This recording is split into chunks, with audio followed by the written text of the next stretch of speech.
Waalaikumsalam warahmatullahi wabarakatuh. Selamat sore teman-teman sekalian. Salam sejahtera bagi kita semua.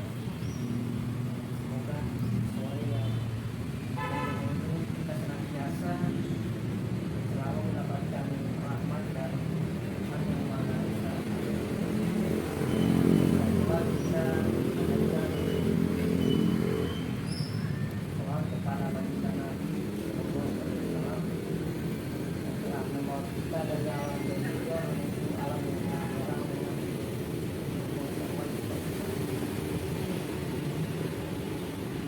Saya duduk di depan teman-teman pada sore hari ini bukan menjadi tolak ukur bahwa saya adalah orang yang menjadi parameter bahwa saya orang baik.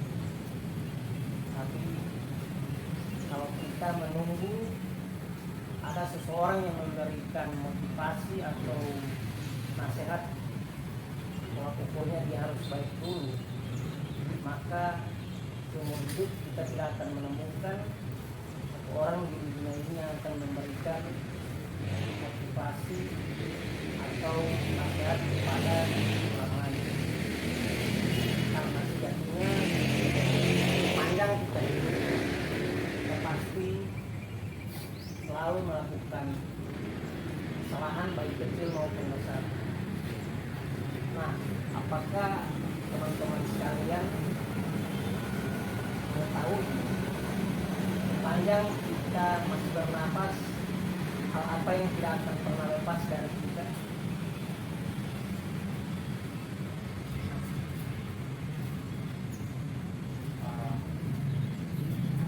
Kalau mungkin dari pengalaman saya Pak,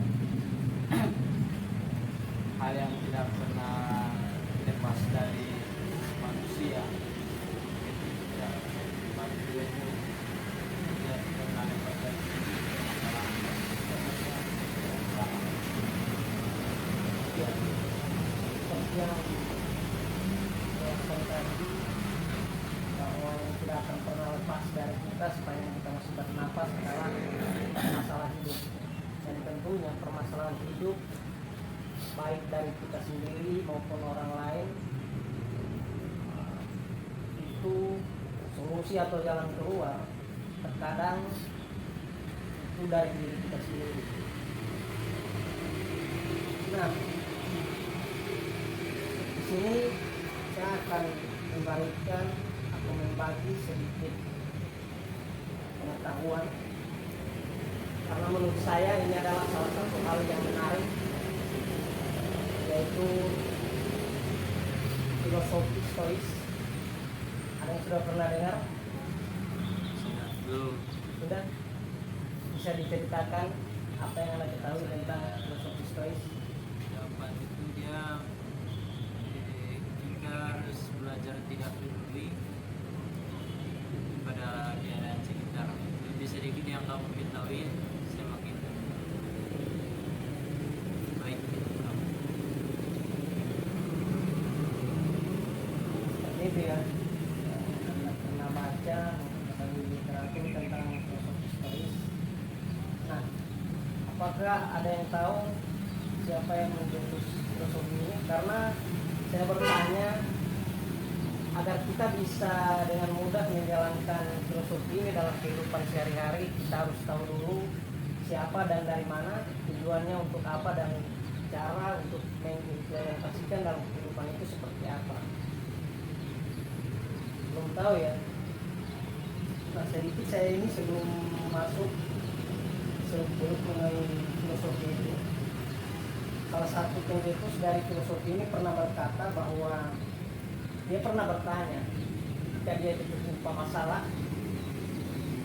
Dulunya dia adalah seorang budak yang disiksa selama bertahun-tahun, dan akhirnya dia dibebaskan, dan dia mengajarkan filosofi ini kepada masyarakat di luar sana, bahwasanya dia yang sudah ditimpa masalah besar pun, disiksa berhari-hari hingga bertahun-tahun, masih bisa hidup, bertahan. Dan dia pernah berkata, kemajuan apa yang telah saya buat? Dia bertanya pada diri dia sendiri. Dia pun menjawab, saya mulai menjadi teman bagi diri saya sendiri. Nah, seseorang yang menjadi teman bagi diri mereka sendiri merupakan bantuan bagi seluruh umat manusia, mencakup kehidupan sosial kita ya, karena berhubungan dengan orang lain. Mereka baik hati, jadi orang yang menjadi teman bagi diri mereka sendiri itu baik hati, kemudian tenang, dan mereka memiliki rasa empati yang besar. Nah, mereka diam-diam bisa menghabiskan waktu sendiri dan mereka tidak perlu menarik tangan orang lain ke bawah untuk mengangkat diri mereka ke atas. Nah, berhubungan yang saya katakan tadi bahwa segala permasalahan dalam kehidupan kita itu kadang solusinya ada pada diri kita sendiri. Kalau terkadang permasalahan hidup yang kita alami itu asalnya dari diri kita dan solusinya pun ada pada diri kita. Sini kalau teman-teman mengatakan bahwa teman-teman mengalami satu permasalahan hidup yang besar, kemudian meminta solusi atau masukan dari saya, biarpun sudah berjam-jam saya mengatakan ini solusinya, nasihatnya seperti ini. Kalau dari diri teman-teman sekalian tidak ada niat untuk merubah dan menjalankan, itu tidak ada gunanya teman-teman sekalian. Nah, filosofi stois ini dicetus oleh seorang filsuf dari zaman Yunani kuno bernama Zeno of Citium. Teori ini atau filsafat ini pertama kali lahir dari satu kota di Yunani bernama Athena di tahun 3 sebelum Masehi. Nah, hingga saat ini aliran stois ini mulai populer karena tidak lekang oleh waktu dan juga tidak berlawanan dengan ideologi manapun, baik itu agama dan juga kumpulan-kumpulan tertentu. Jadi filosofi ini bisa digunakan oleh semua orang. Nah, yang mempopulerkan filosofi ini ada 3 orang teman-teman sekalian. Yang pertama adalah Marcus Aurelius. Jadi beliau itu adalah seorang kaisar, jadi raja di kerajaan Romawi pada saat itu. Kemudian ada Epictetus yang saya katakan tadi, kata-kata dari beliau bahwa beliau adalah seorang budak di masa itu. Dan yang ketiga adalah Seneca, yaitu penasihat dari Kaisar Romawi. Nah, dari 3 orang ini kita bisa mengambil satu pelajaran teman-teman sekalian, bahwa filosofi ini bisa digunakan oleh semua orang, baik itu kaya. Jika Anda kaya, ini filosofi bisa digunakan. Anda susah, filosofi ini bisa digunakan.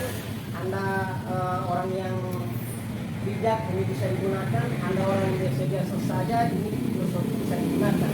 Karena dari 3 orang ini, dari yang level bawah bisa di tangan seorang budak, dia bisa digunakan sampai seorang kaisar bisa digunakan ya. Nah, hingga berjalannya waktu bahwa filosofi ini mulai dikembangkan, dan salah satu yang mengembangkan ini adalah ditulis di buku dari Stoik menurut Ryan Holiday, dan di Indonesia sendiri dikembangkan, diterjemahkan menjadi filosofi teras oleh Henry Manampiring. Ya. Nah, teman-teman sekalian, ada 4 prinsip ketika kita ingin menjalankan filosofi ini, dan ini bisa, setelah ini kita bisa coba terapkan dalam kehidupan kita, karena kita seringkali mengalami permasalahan hidup. Coba kita jalankan filosofi ini. Yang pertama, prinsip pertama yaitu Tuhan dalam bentuk apapun, dalam wujud apapun itu akan selalu care kepada seluruh makhluk hidup. Kemudian yang kedua, hidup yang penuh dengan kebijaksanaan itu penting untuk kebahagiaan kita. Yang ketiga, alam semesta bekerja dengan harmoni dan kita harus hidup harmonis dengan alam semesta. Dan yang keempat, semua hal yang terjadi pasti ada alasannya. Hal buruk, hal baik, pasti sudah diatur oleh satu kekuatan yang lebih besar dari segala yang ada di alam semesta ini. Nah, untuk memahami ini, di poin keempat, semua hal yang terjadi pasti ada alasannya. Yang muncul pertanyaan adalah bagaimana dengan tokoh-tokoh terkemuka, misal pemuka agama yang tidak memiliki perilaku baik. Nah, di poin keempat itu kita akan tarik lagi di poin kedua bahwa hidup yang penuh dengan kebijaksanaan. Kita garis bawahi kebijaksanaan. Apa sih kebijaksanaan itu? Dia ada di poin ketiga. Bagaimana kita bisa hidup harmonis dengan alam. Untuk hidup harmonis dengan alam seperti apa sih? Kita akan putar sedikit ya teman-teman. Saya ingin bertanya, apa yang membedakan kita dengan makhluk hidup lain?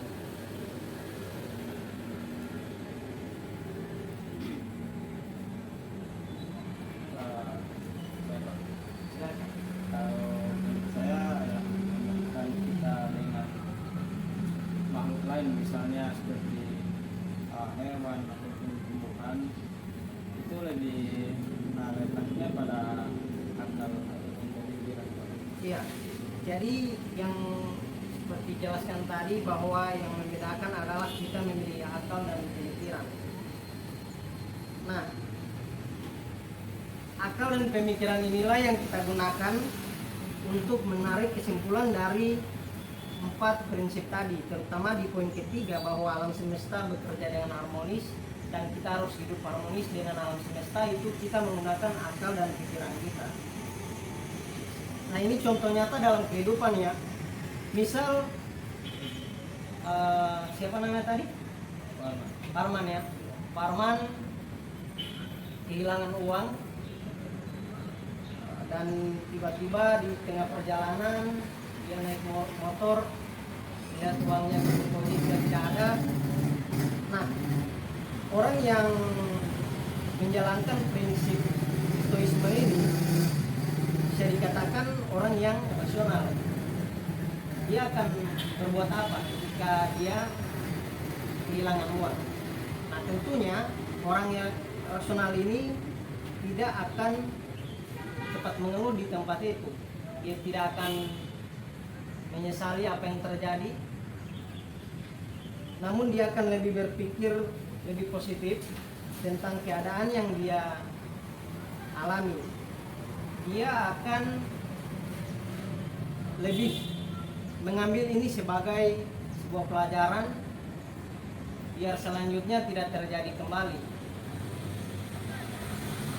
Lagian uang bisa kita cari lagi, tapi pengalaman itu sangat penting untuk kita, bahwa kedepannya tidak bisa terulang lagi.